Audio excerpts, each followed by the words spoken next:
The Galactic Council chamber hummed with the translated voices of 200 species, each more agitated than the last. For 8 standard hours, they had debated the Corfax invasion of the Valkyrian colonies. 8 hours of diplomatic protocol, procedural arguments, and carefully worded proposals that meant absolutely nothing.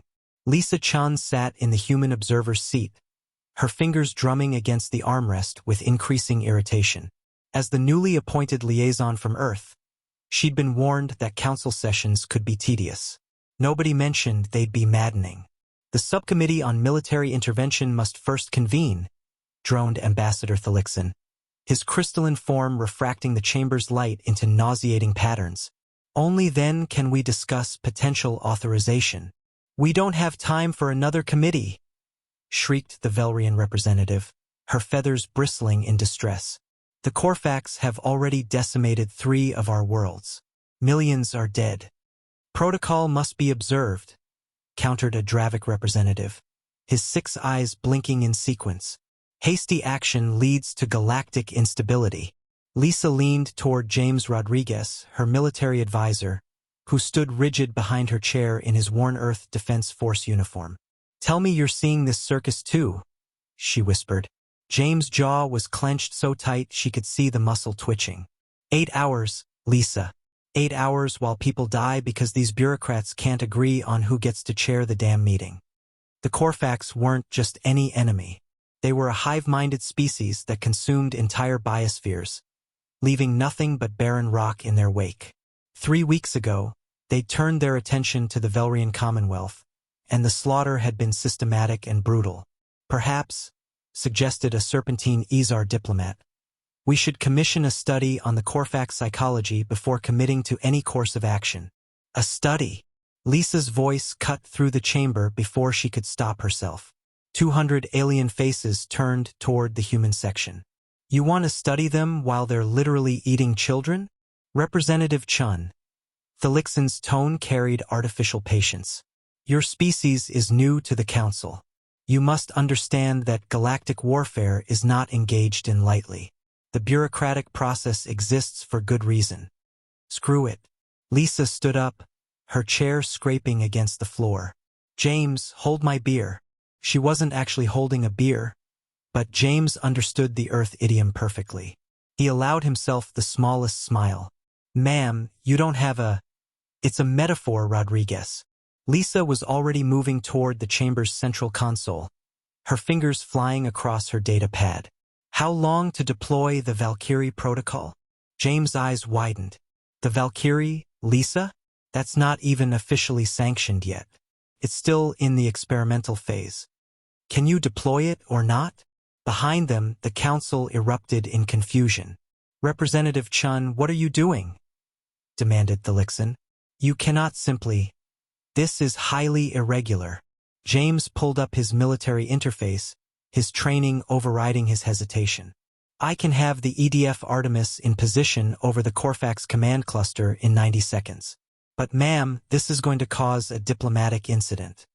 "We're already in an incident," Lisa shot back. "The kind where millions of innocent beings are dying while we debate proper comma placement in a resolution nobody's going to read." "You have no authority," bellowed a Morsac general, his chitinous plates rattling with indignation. "The council has not voted." "Then vote faster," Lisa said coldly. Her data pad chimed. "Artemis. This is Representative Chen. Authorization code Theta 77 Alpha. Execute Valkyrie Protocol. Target Corfax Command Cluster System." Captain Morrison's face appeared on her screen, professional despite his surprise. "Ma'am, that's a big call without council approval." "Captain, you have your orders." "How long?" 2 minutes to target lock. 3 minutes total for full deployment." He hesitated. "Ma'am, you know this is going to end your diplomatic career, right? Some things are more important than careers. Fire when ready." The council chamber descended into chaos. Aliens were shouting, translators struggling to keep up, and security drones hummed uncertainly, unsure if they should intervene. James pulled up a holographic display showing the Valkyrian system.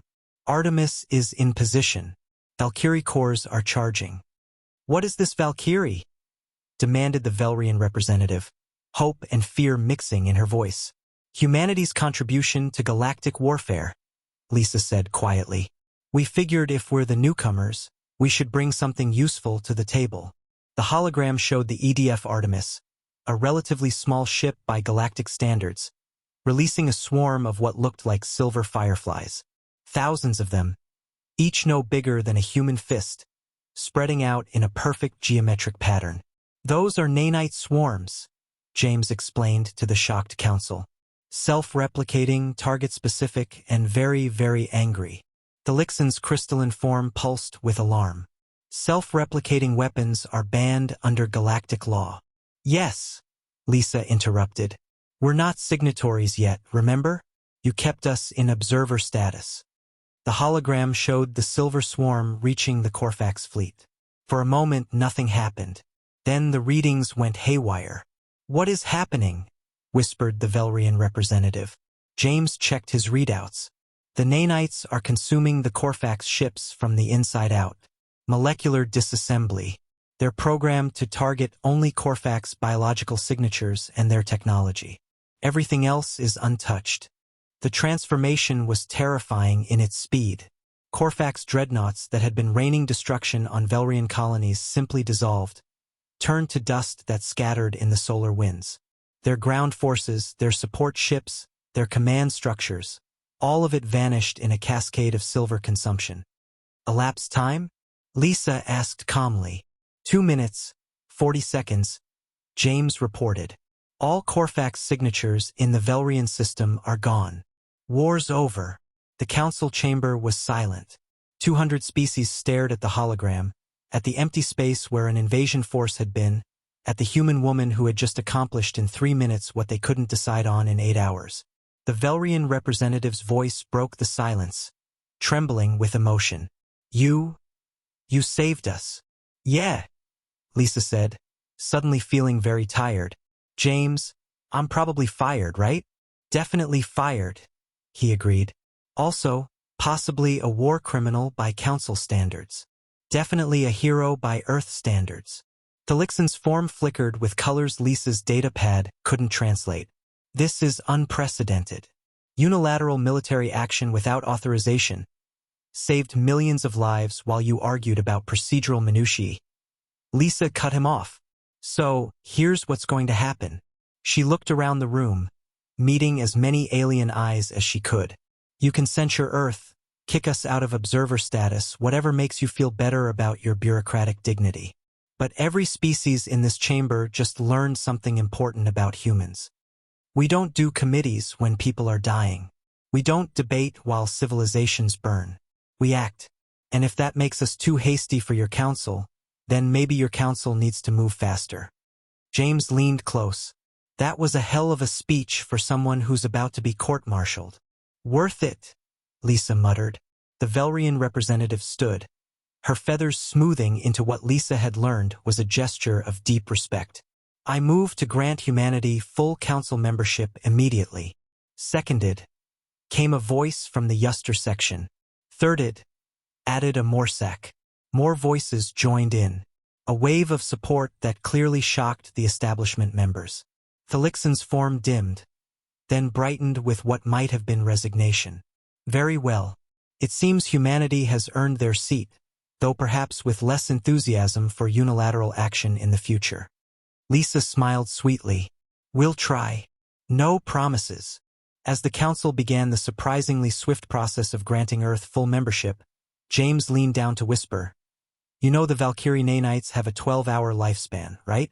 After that, they just dissolve into harmless particles." "I know," Lisa whispered back, "but they don't need to know we built in a safety feature. Let them think we're just crazy enough to use doomsday weapons. Keeps things diplomatic." James grinned. "Hold my beer. Diplomacy. I think Earth just invented a new negotiating tactic. 3 minutes to end a war. 8 hours to teach the galaxy that humanity played by different rules. And one career-ending decision that somehow became a promotion. Not bad for a Tuesday."